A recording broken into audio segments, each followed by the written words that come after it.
Hey, speaking of like really dumb decisions by companies, over the week, I last week I opened up Twitter and I was greeted with a lovely message that said something along the lines of, "Hey, starting on this date in like a few weeks, SMS two-factor authentication will only be available for Twitter Blue subscribers."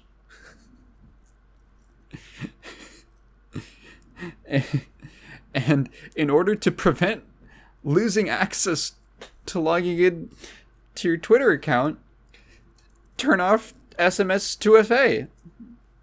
So that blew my fucking mind.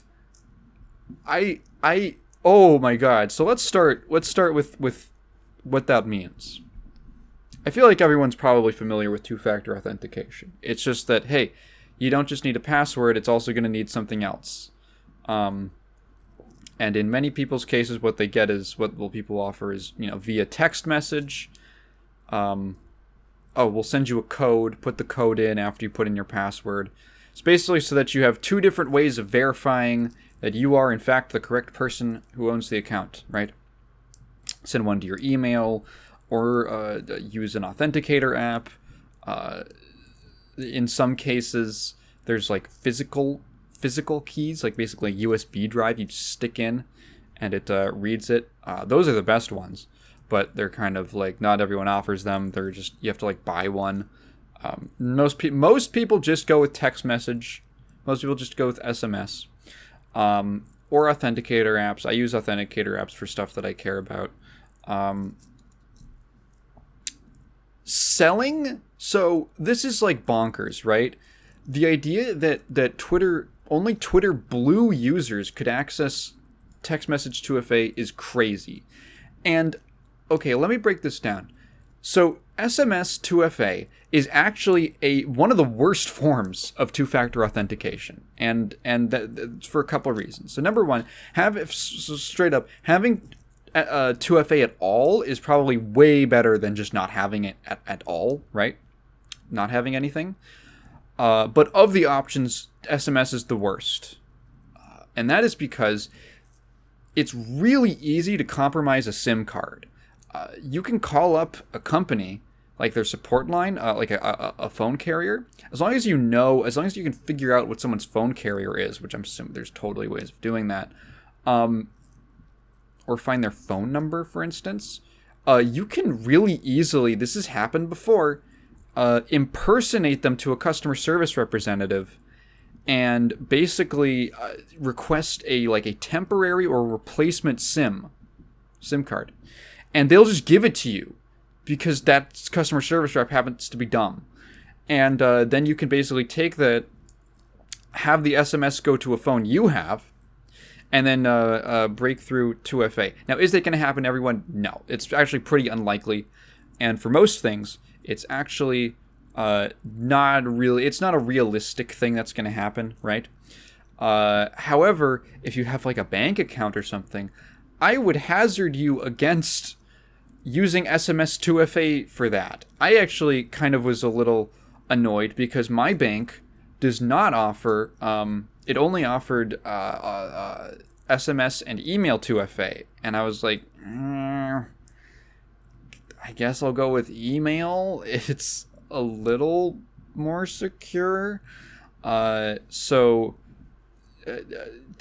if you have like bank details, put that on something that's not a text message, just for safety's sake. A lot of things you don't have to worry about, right? You probably don't have to, if you don't care about it. It's very much like, you can totally go overboard and have everything locked behind 100 different passwords, but like, do you care enough? Do you really care? Like, do I care about losing my Neopets account? Not really. So the fact that, Twitter already offers multiple different methods of 2FA. SMS, email, and authenticator apps. Of them, I feel like authenticator apps are probably the most reliable. It's a lot harder to compromise one, but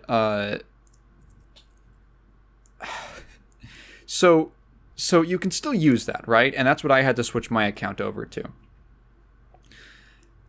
So you have to pay to.